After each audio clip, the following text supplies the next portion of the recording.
ఓం నమో వెంకటేశాయ.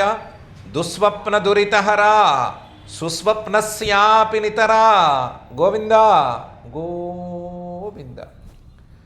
అనన్యభక్తిస్త్వయి సాధికా స్యాత్ అనన్యమానే సుఖసత్వరూపే అన్యేషు శక్తిర్బత బాధికా స్యాత్ అన్యోన్యసాధ్యేషు చ సాధనేషు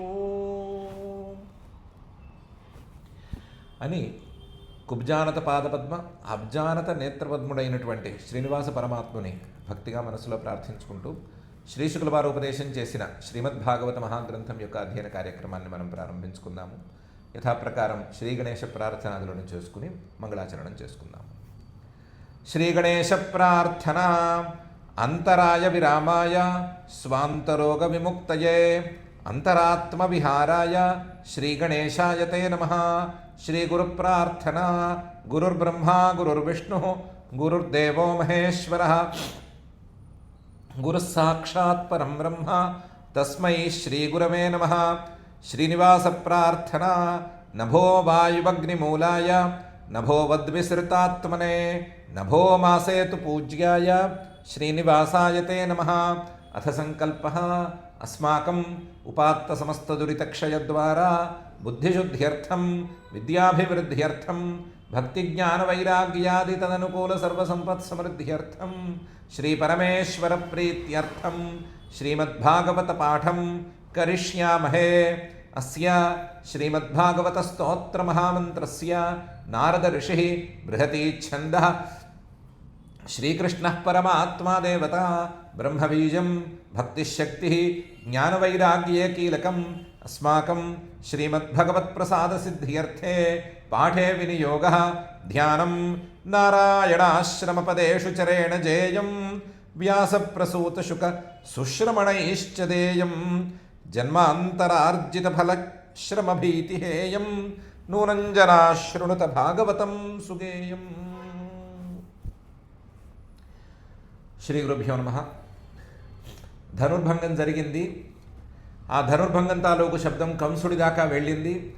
కంసుడేమో మందిని పంపించాడు. ఈ బలరామకృష్ణులు ఆ ధనుస్సు తాలూకు ముక్కల్ని తీసుకుని అటు ధనుస్సుకి రక్షణగా ఉండేటువంటి వాళ్ళని కంసుడు పంపించిన మందిని అందరినీ పొడిచి పారేశారు. ఆ విషయం కంసుడి దాకా మళ్ళీ చేరింది. చేరేసరికి దీర్ఘప్రజాగ్రహ భీత దుర్నిమిత్తాని దుర్మతి బహూన్యచష్టోభయథ మృత్యోర్దౌత్యకరాణి చ. ఆ రాత్రి దాదాపు కంటి మీద కునుకు లేకుండా గడిపాడు కంసుడు. దీర్ఘప్రజాగ్రహ సుదీర్ఘకాలం అలాగే మేల్కొనే ఉన్నాడు. ఏదో దుర్నిమిత్తాలని చూస్తూనే ఉన్నాడు. అసలే దుర్మతి, మతి సవ్యంగా ఉన్నదేం కాదు. దాంతో బహూన్యచష్ట రకరకాల దుర్నిమిత్తాలని చూశాడు. ఉభయథ స్వప్నంలోనూ చూశాడు. అప్పుడప్పుడు కునుకు పడితే ఆ కునుకులో ఏదో కల వస్తే ఆ కలేమో పీడకల అవ్వటము, మెలకుగా ఉంటేనేమో బయటేవో దుర్నిమిత్తాలు కనిపించటం అని చూశాడు. మృత్యోర్దౌత్యకరాణిచ. ఇతనికి ఎలాగో వినాశకాలం దాపురించింది కాబట్టి మృత్యువుకి దూతలుగా పనిచేసేటువంటి కొన్ని శకునాలు కూడా ఇతనికి కనిపించినాయి. మృత్యుకాలం ఆసన్నమైన వాళ్ళకి మాత్రమే మృత్యువుకి దూతగా కనిపించేటువంటి కొన్ని శకునాలు కనిపించినాయి. అవి ఏంటివి అంటే జాగరితాన్ని, మెలకుగా ఉన్నప్పుడు కనిపించేటువంటి దుర్నిమిత్తాలు. అదర్శనం స్వశిరస ప్రతిరూపే చ సత్యపి అసత్యపి ద్వితీయే చ ద్వైరూప్యం జ్యోతిషాం తథా. అదర్శనం స్వశిరస ప్రతిరూపే చ సత్యపి. ఏదో ఫౌంటైన్ దగ్గరో లేదా అద్దం దగ్గరో నుంచునుంటే తన ప్రతిబింబం అద్దంలోనో ఆ నీళ్ళలోనో కనిపిస్తోంది. కానీ తన ప్రతిబింబం మీద ఉండవలసినటువంటి అసలు మొహం కనిపించటం లేదు. స్వశిరస తలకాయ కనిపించటం లేదు. అదర్శనం స్వశిరస ప్రతిరూపేచ సత్యపి. ప్రతిబింబం అయితే కనిపిస్తోంది, తలకాయ లేకుండా కనిపిస్తోంది. అలాగే ఎలాగో రాత్రి అయింది అనుకున్నాం కదా, ఈ రాత్రి సుదీర్ఘంగా గడిపాడు కంసుడు అనుకున్నాం కదా. తలెత్తి పైకి చూస్తే అసత్యపి ద్వితీయే చ ద్వైరూప్యం జ్యోతిషాం తథా. మామూలుగా కళ్ళకి ఏమైనా అడ్డం పెట్టుకుని ఇలా కళ్ళు నలుపుకుంటే కనుక ఒక్కొక్క నక్షత్రం రెండు రెండుగా కనిపిస్తుంది, లేదా చంద్రుడు రెండుగా కనిపించవచ్చు. అలా ఒక ప్రతిబింబం అలా వెళ్ళి మళ్ళీ ఇలా కలిసిపోతున్నట్లుగా కనిపిస్తుంది. కంటికి కన్ను బాగా కదిలిస్తే వచ్చేటువంటి చిన్నపాటి భ్రమ. అలా కళ్ళు కదల్చకపోయినా, కళ్ళు నలపకపోయినా, కళ్ళ మధ్య ఏదో ఇవన్నీ వేళ్ళు గోళ్ళు పెట్టుకోకపోయినా, ఏం పెట్టుకోకపోయినా ఒక్కొక్క నక్షత్రము రెండు రెండుగా కనిపిస్తోంది. అసత్యపి ద్వితీయేచ, అక్కడేమి రెండు నక్షత్రాలు లేవు, ఉన్నది ఒకటే నక్షత్రం. కానీ ద్వైరూప్యం జ్యోతిషాం, నక్షత్రాలు అసంఖ్యాకమైన నక్షత్రాలు పక్క పక్కనే డబల్ డబల్ డబల్ కింద కనిపిస్తున్నాయి. ఇలాంటి జాగరిత దశలో చూసేటువంటి అపశకునాల్ని చూశాడు. అదర్శనం స్వశిరస ప్రతిరూపే చ సత్యపి అసత్యపి ద్వితీయే చ ద్వైరూప్యం జ్యోతిషాం తథా. ఛిద్రప్రతీతిశ్ఛాయాయాం ప్రాణఘోషాపనశ్రుతి ప్రాణఘోషానుపశ్రుతి స్వర్ణప్రతీతిర్వృక్షేషు స్వపదానామదర్శనం. ఛిద్రప్రతీతిశ్ఛాయాయాం, ఎక్కడైనా తన ప్రతిబింబం కానీ తన నీడ కానీ ఉంటే తన ప్రతిబింబంలో కానీ తన నీడలో కానీ చిన్నపాటి చిల్లు కనిపిస్తోంది.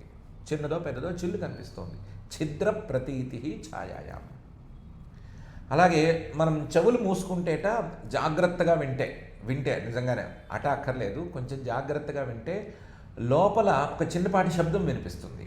లోపల నరాల్లో రక్తం ప్రవహించేటువంటి శబ్దం కానీ, శాస్త్రీయ భాషలో చెప్పాలంటే జాఠరాగ్ని తాలూకు శబ్దం కానీ ఏదో కొద్దిగా వినిపించాలి. దాన్ని ప్రాణఘోష అని పిలుస్తారు శాస్త్రంలోనూ. ఆ ప్రాణఘోషం చెవులు మూసుకున్నా సరే వినిపించడం లేదు. ప్రాణఘోష అనుపశ్రుతి. బై ద వే, ఈ అపశకునాలన్నింటినీ చూసుకుని మాకు ఇది కనిపిస్తోంది అని కనిపించట్లేదు, లేదా చెవులు మూసుకుంటే శబ్దాలు వినిపించట్లేదు అని అనుకోకూడదు. ఆ ప్రాణఘోషం వినాలంటే కాస్తంత ఏకాగ్రత కూడా కావాలి. ఏకాగ్రతతో వింటే సహజంగానే బయట శబ్దాలను వినటానికి అలవాటు పడిపోయినటువంటి మన మనస్సు కొంచెం ఏకాగ్రం అయితేనే లోపల శబ్దం వినిపిస్తుంది. అందుకని చెవులు మూసుకున్న ప్రతి వాళ్ళు మాకు శబ్దం వినిపించట్లేదు, మాకేమైనా అపశకునమా అని అనుకోకూడదు. ఈ అపశకునాలన్నీ మామూలు మనలాంటి వాళ్ళకి ప్రత్యేకించి కాదు, ఏదో మహాపాప అయినటువంటి కంసుడు లాంటి వాళ్ళకే కనిపించేటువంటి అపశకునాలు అని గుర్తుంచుకోవాలి. ఆ ప్రాణఘోష అనుపశ్రుతి, ఆ ప్రాణఘోషం అనేది వినిపించడం లేదు కంసుడికి. అలాగే స్వర్ణప్రతీతి వృక్షేషు, ఏ చెట్టును చూసినా సరే బంగారు వర్ణంలో ధగధగా మెరుస్తోంది. చెట్టు ఏదో ఆకుపచ్చగానో దాని బెరడు రంగులోనో ఏదో ఒక రంగులో కనిపించాలి కదా, అలా కనిపించట్లేదు. స్వర్ణప్రతీతి ధగధగా మండుతున్నట్లుగానో లేదా బంగారులాగానో ఒక రకంగా మెరుస్తూ కనిపిస్తోంది. స్వర్ణప్రతీతిర్ వృక్షేషు. ఎక్కడైనా సరే ఏమైనా కాళ్ళు ఎక్కడైనా దీంట్లో కానీ బురదలో కానీ లేకపోతే బూడిదలో కానీ దేంట్లోనైనా కప్పుకుపోయి ఉంటే మనకి కాళ్ళు ఉన్న జాడలు కనిపిస్తాయి కదా.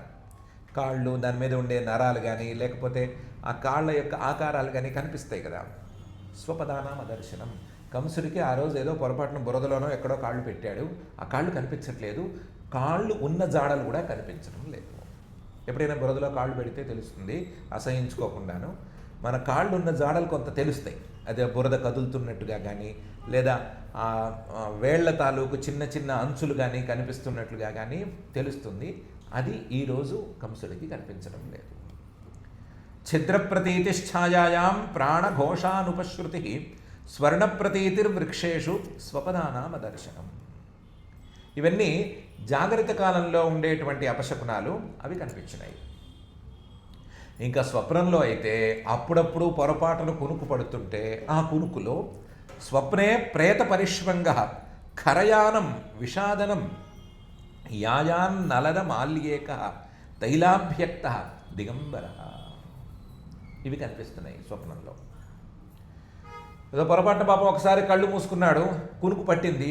కునుకు పట్టంగానే ఆ స్వప్నంలో ఆ కలలో ఒక శవం, ఆ శవాన్ని ఈ కంసుడు హాయిగా కావలించుకున్నట్టు కనిపించింది.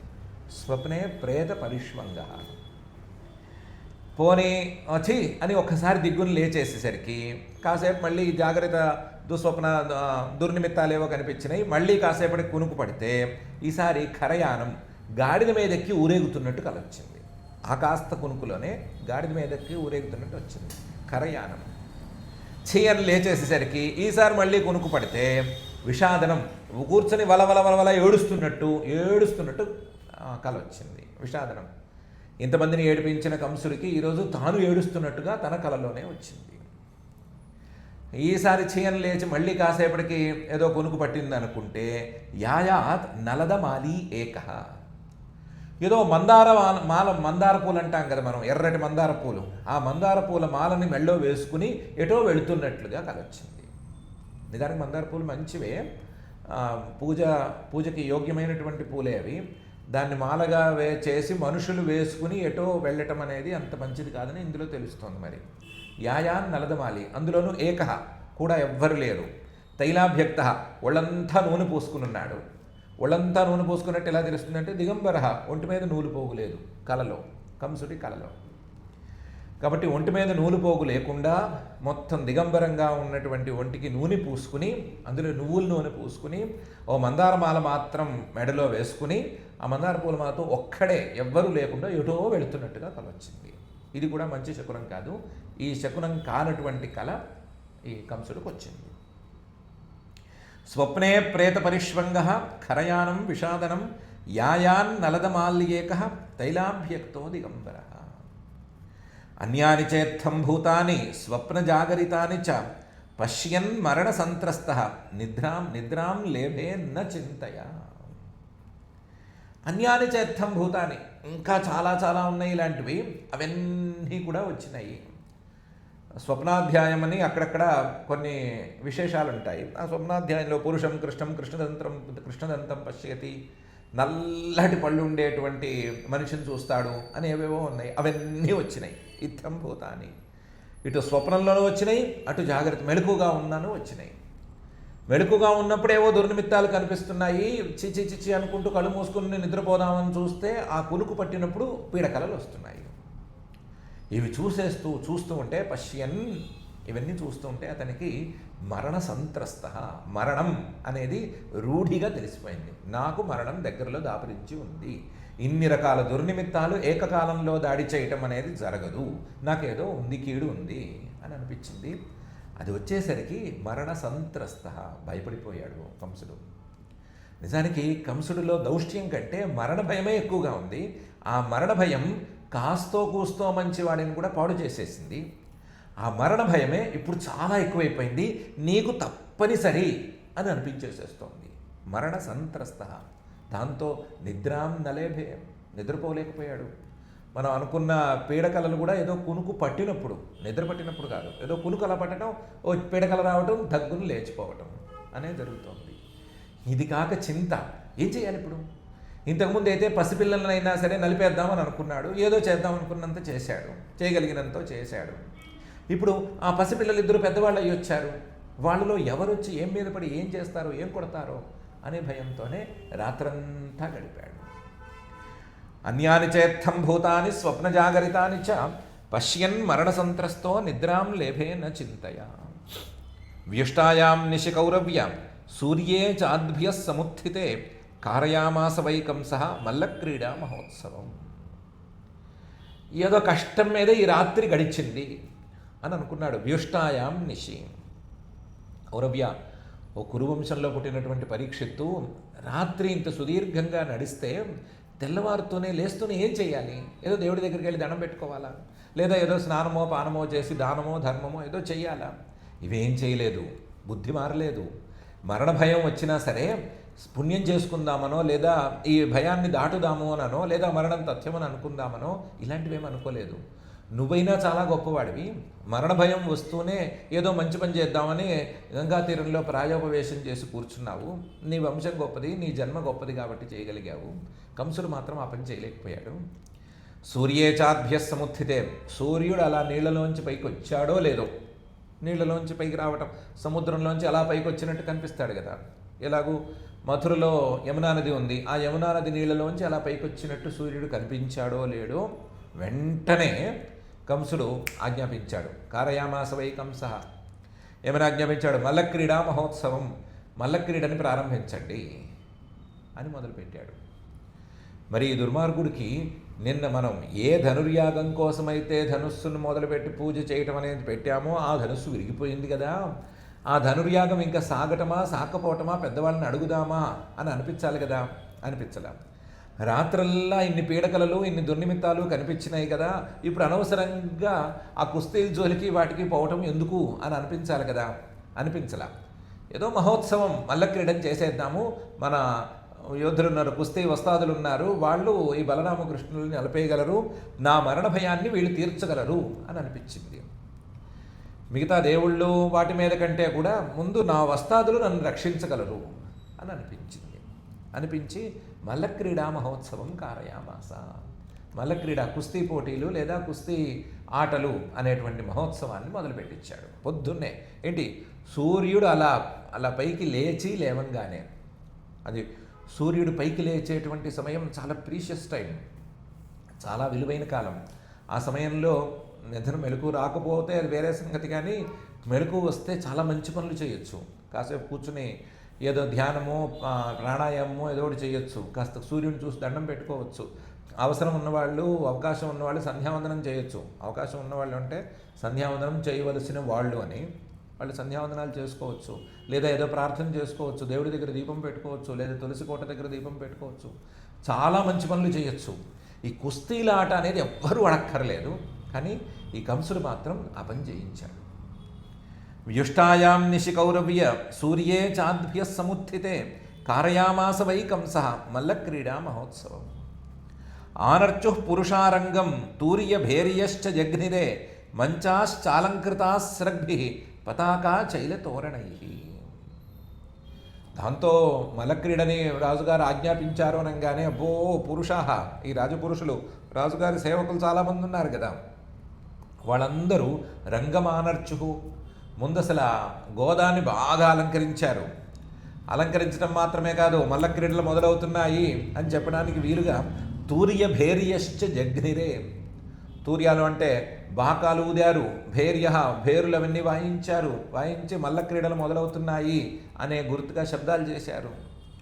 మంచాశ్చ అలంకృతాహ, ఎవరికి వాళ్ళకి కూర్చుని చూడటానికి వీలుగా, పోటీలనో ఆటలనో చూడటానికి వీలుగా వేదికల్ని నిర్మించి పెట్టారు, ముందుగానే నిర్మించి పెట్టారు. ఆ వేదికల్ని చక్కగా అలంకరించారు. వేదికలు ఎవరు కూర్చోవలసిన స్టేజులు వాళ్ళకి విడివిడిగా ఉంటాయి కదా. రాజుగారు కంసుడు కూర్చోవలసింది వేరే చోట, మిగతా సామాజికులు అధికారులు వాళ్ళు వేరు వేరు చోట్లలో కూర్చోవాలి కదా. వాటన్నిటినీ ఎవరి స్థాయికి తగ్గట్లుగా చక్కగా అలంకరించి పెట్టారు.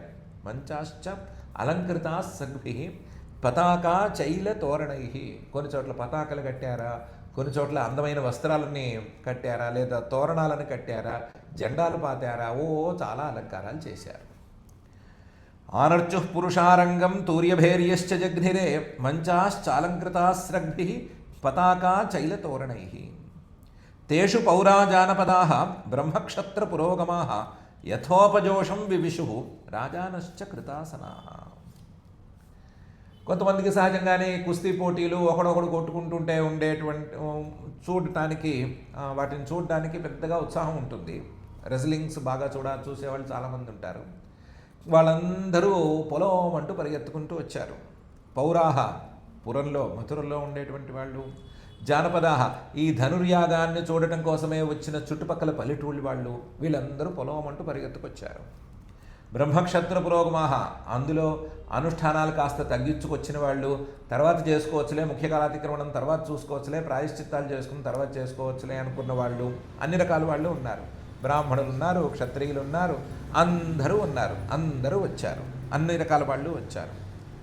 యథోపజోషం వివిషుః, ఎవరికి వారికి వారు కూర్చోవలసినటువంటి స్థానాలు సిద్ధంగా ఉన్నాయి.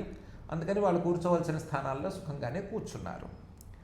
రాజానశ్చ కృతాసనాః, ఈ పక్కన ఉండేటువంటి చిన్న చిన్న పాలెగాళ్ళు, సామంతులు వాళ్ళు వెళ్ళి ఉంటారు. కంసుడి కింద రాజులు ఉంటారు కదా, వాళ్ళందరినీ కూడా ఈ ధనుర్యాగానికి పిలిపించాడు కంసుడు. వాళ్ళందరినీ కూడా తొందరగా కుస్తీ ఆటలు మొదలవుతున్నాయి రండి అని వాళ్ళకు కూడా సందేశం పంపించాడు. వాళ్ళు కూడా పరిగెత్తుకుంటూ వచ్చారు. వాళ్ళకు కూడా ఉచితాసనాలు వేశారు, కూర్చోబెట్టారు. కంసుడు సామంతులు అందరూ అక్కడ కలిపారు. ఇంకా కంసుడు రాలేదు, కంసుడు తప్ప మిగతా వాళ్ళందరూ జనాలందరూ వచ్చి కూర్చున్నారు. సామంతులు వాళ్ళందరూ కూడా వచ్చి కూర్చున్నారు. తేషు పౌరా జానపదాః బ్రహ్మక్షత్ర పురోగమాః యథోపజోషం వివిషుః రాజానశ్చ కృతాసనాః. కంసః పరివృతోమాత్యైః రాజమంచ ఉపావిశత్ మండలేశ్వర మధ్యస్థ హృదయేన విదూయత. కంసుడు కూడా వచ్చేశాడు. పరివృత అమాత్యైః, తన చుట్టూ మంచి అమాత్యుల్ని తెచ్చుకున్నాడు. అమాత్యులు అంటే ఒకటి రెండు సార్లు చెప్పుకున్నాం కదా, రాజుగారు చెప్పిన పనిని చెప్పినట్లుగా చేసేటువంటి వాడు, ఒట్టి సలహాలకి పరిమితం కాకుండా చెప్పిన పనిని చెప్పినట్టు చేసేవాడు. అలాంటి మంచి నిష్ణాతుల్ని కొంతమందిని వెంట పెట్టుకొచ్చాడు. వెంట పెట్టుకొచ్చి రాజమంచే, కంసుడికే ప్రత్యేకించిన ఉన్న వాటిల్లో కల్లా అందమైన వేదిక మీద కూర్చున్నాడు. ఉపావిశత్. ఆయన చుట్టూ సామంతులు, మండలేశ్వరులు, వాళ్ళు వీళ్ళు కూర్చున్నారు. చిన్న రాజ్యం అది. ఆ చిన్న రాజ్యంలో ఉండే చిన్న చిన్న సామంతులు లేదా పాలెగాళ్ళు, చిన్న చిన్న గ్రామాల తాలూకు సర్పంచులు, ఇలాంటి వాళ్ళందరూ వచ్చి కూర్చున్నారు. మండలేశ్వర మధ్యస్థ, వాళ్ళ మధ్యలో కూర్చునున్నాడు. నేను ఈ సామ్రాజ్యానికి మహారాజుని అని చెప్పుకోవడానికి. కానీ లోపల మాత్రం బిక్కుబిక్కుమంటూ కూర్చున్నాడు. హృదయేన విదూయత. నిన్న సాయంకాలం జరిగిన పని చిన్న పనేం కాదు. ధనుర్యాగం అని నేను ప్రెస్టీజియస్గా మొదలు పెడితే అందులో ధనుసులు పుట్టుకుని విరిచేశారు. నేను మనుషుల్ని పంపిస్తే ఆ మనుషుల్ని పొడిచి పారేసి తర్వాత ఏం చేయకుండా వాళ్ళ మానాన్ని వాళ్ళిద్దరూ వెళ్ళిపోయారు. ఆ బలరామకృష్ణులు. రాత్రల్లానేమో నేను పీడకలలతోనూ దుర్నిమిత్తాలతోనూ కాలక్షేపం చేశాను. ఇప్పుడేమో ఈ కుస్తీ ఆటలు మొదలుపెట్టాను. ఏమవుతుందో ఏం పాడో అని లోపల బిక్కుబిక్కుమంటూ కూర్చున్నాడు. బయటికి మాత్రం బింకంగా మొహం పెట్టాడు. కంసః పరివృతోమాత్యై రాజమంచ ఉపావిశత్ మండలేశ్వర మధ్యస్థ హృదయేన విదూయత. వాద్యమానేషు తూర్యేషు మల్లతాలోత్తరేషు చ మల్లా స్వలంకృతా దృప్తా సోపాధ్యాయా సమావిశన్. వాద్యమానేషు తూర్యేషు, సరే ఇంక మొదలు పెట్టండి ఆటల్ని అని కంసుడు ఆజ్ఞాపించాడు. ఆజ్ఞాపిస్తే ఆటలు మొదలవ్వటానికి సూచనగా పెద్ద పెద్ద బాకాలు ఊదారు. తూర్యేషు, అలాగే మల్లతాలోత్తరేషు చ. వాళ్ళు శబ్దాలు చేసుకునేటప్పుడుట ఏ సందర్భానికి ఏ శబ్దం ఉంటుంది ముందే నిర్ణయించుకుంటారట. యుద్ధాలైతే ఒక రకమైన శబ్దాలు, ఇలా కుస్తీ ఆటలు లాంటివి అయితే ఒక రకమైన శబ్దాలు, రాజగృహంలో ఏమైనా మంచి జరిగితే మంచికి సూచనగా ఉండేటువంటి చిహ్నాలు కొన్ని, లేదా రాజుగారు వస్తున్నారు అంటే దానికి తగ్గట్టుగా శబ్దాలు, ఇలా రకరకాల శబ్దాలు ఉంటాయట. ఈరోజు వీళ్ళు మల్లతాళం అనే కుస్తీ పోటీలు, కుస్తీ ఆటలు జరిగితే వాయించే శబ్దాలని కొన్నిటిని వాయించారట. తూర్యేషు మల్లతాళం. అందులోనూ ఏం చేశారంటే చాలా గొప్ప కుస్తీ ఆట ఇది అని ఉత్తరేషు చాలా హై పిచ్లో వీటిని వాయించారట.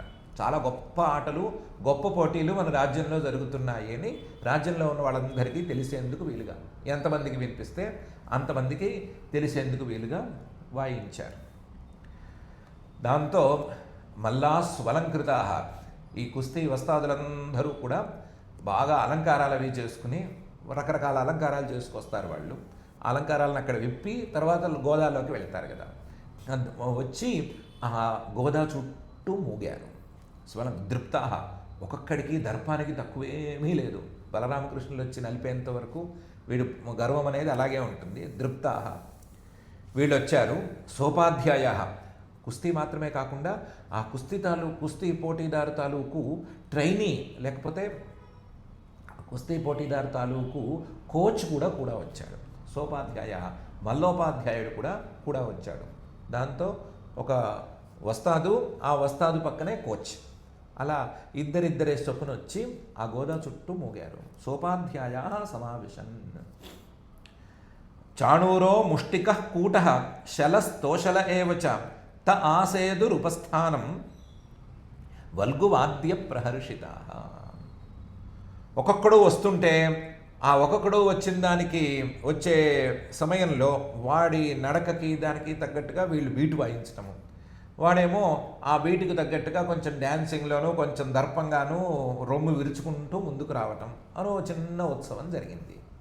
దాంట్లో చాణూరుడు వచ్చాడు, ముష్టికుడని ఇంకొక మల్లయోధుడు వచ్చాడు, కూటహ అని ఒకడు, శలహ అని ఒకడు, తోషలహ అని ఇంకొకడు. వీళ్ళందరి పేర్లు అక్రూరుడితో కంసుడు చెప్పాడు కదా. వాళ్ళందరూ వచ్చారు. త ఆసేదు, వాళ్ళందరూ వచ్చారు. ఉపస్థానం, వాళ్ళ గోదా చుట్టూ ఎవరెవరు ఎక్కడ నుంచోవాలో అక్కడ నుంచున్నారు. వల్గు వాద్య ప్రహర్షితా, అందరూ వచ్చిన తర్వాత అందరూ వచ్చేశారు అని తెలియటానికి వీలుగా ఒక రకమైన వాద్యాలను వాయించారు. వాయించడంతో మమ్మల్ని ఇంత గౌరవిస్తున్నారు, వాద్యాలతో గౌరవిస్తున్నారు అని వీళ్ళందరూ బాగా సంతోషించారు. మల్లులందరూ బాగా సంతోషించారు. చాణూరో ముష్టికః కూటః శలస్తోషల ఏవ చ త ఆసేదురుపస్థానం వల్గువాద్య ప్రహర్షితాః. నందగోపాదయో గోపాః భోజరాజ సమాహుతాః నివేదితోపాయనాస్తే ఏకస్మిన్ మంచ ఆవిశన్. నిన్నటి రోజున నందగోపుడు మొదలైన వాళ్ళందరూ వచ్చారు కదా. ఆ నందగోపుడిని వాళ్ళందరినీ ప్రత్యేకించి అక్రూరుడు అనే మనిషిని పంపించే కదా కంసుడు పిలిపించాడు. కానీ నిన్నటి రోజున కంసుడి అపాయింట్మెంట్ వీళ్ళకి దొరకలేదు. ఈరోజు రాజుగారు వెంటనే పొద్దున్న సూర్యోదయానికి వెంటనే బయటకు వచ్చేసేసాడు కదా. బయటకు వచ్చేసరికి పబ్లిక్లో వచ్చేసరికి రాజుగారిని చూసే అవకాశం నందగోపుడు మొదలైన వాళ్ళకి దొరికింది. ఎందుకంటే లోపలికి వెళితే అపాయింట్మెంట్స్ అవి గోలలు ఉంటాయి, సెక్యూరిటీస్ అని. ఇక్కడ ఎలాగో చూడడానికి పబ్లిక్లోకి వచ్చాడు కదా. పబ్లిక్లోకి వచ్చినప్పుడు అయ్యా రాజుగారు అని అరిచినా లేదా మేము వచ్చామని కాస్త చెప్పండి నేను ఎవరితోనైనా చెప్పినా ఒక్క నిమిషం చూసేస్తాడు కదా. అది జరిగింది. నందగోపాదయ గోపాహ భోజరాజ సమాహుతాహ. భోజరాజు అయినటువంటి లేదా భోజరాజుగా చలామణి అవుతున్నటువంటి కంసుడు పిలిపిస్తే వచ్చిన వాళ్ళు వీళ్ళు. అందువల్ల వాళ్ళు కంసుడి చిన్నపాటి అపాయింట్మెంట్ అక్కడికక్కడ అడిగారు. అడిగితే రమ్మన్నారు. వెళ్ళారు. దగ్గరికి వెళ్ళి వీళ్ళు తెచ్చినటువంటి ఉపాయనాలు, బంగారం తెచ్చారనుకున్నాము, లేదా నేతి కుండలు అవి ఇవి చాలా పాల కుండలు పెరుగు కుండలు తెచ్చారనుకున్నాము, అవన్నీ కూడా కంసుడికి ఇచ్చారు. నివేదితోపాయనాహ తే. కంసుడు కూడా బాగానే తెచ్చారు, బాగానే ఉంది, వెళ్ళి మీ స్థానంలో కూర్చోండి, కుస్తీ పోటీలు జరుగుతున్నాయి చూడండి అన్నాడు. దాంతో ఏకస్మిన్ మంచే ఆవిశం.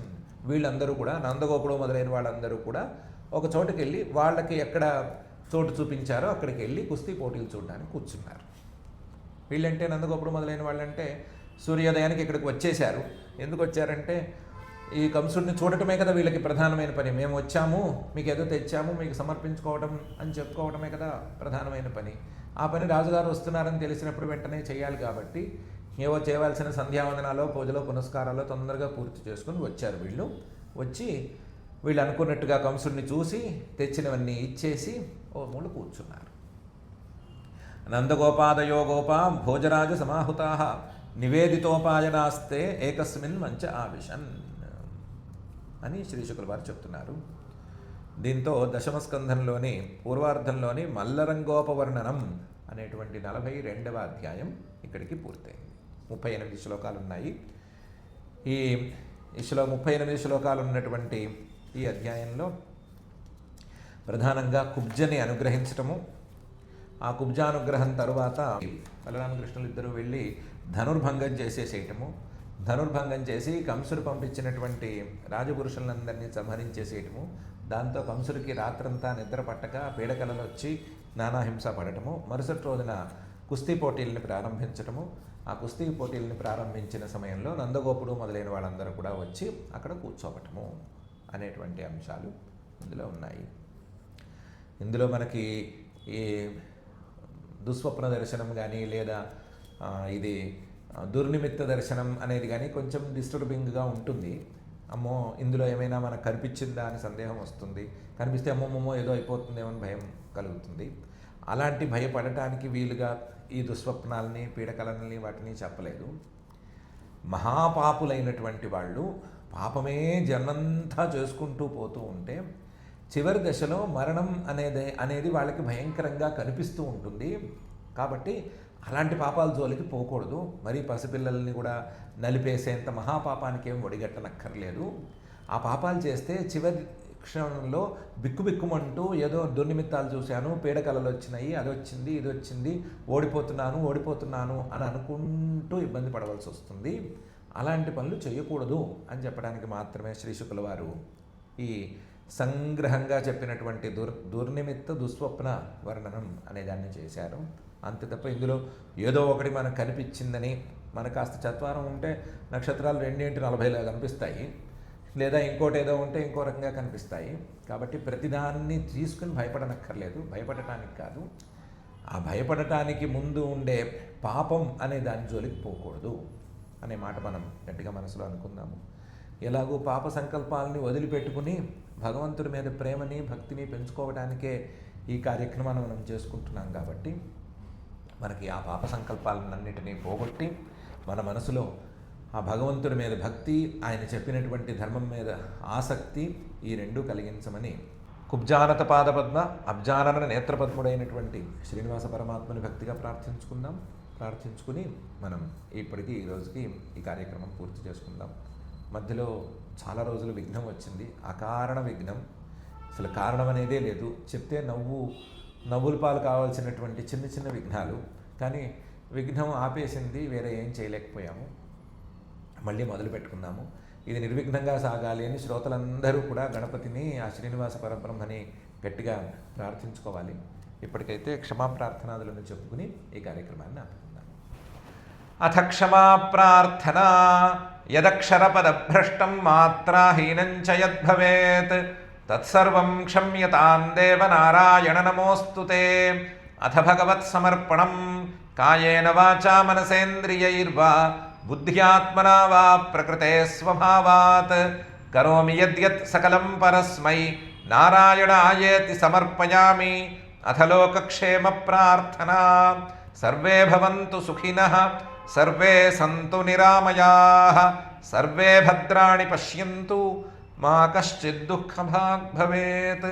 అథ మంగళం శ్రియః కాంతాయ కళ్యాణ నిధయే నిధయేర్థినాం శ్రీవేంకటనివాసాయ శ్రీనివాసాయ మంగళం.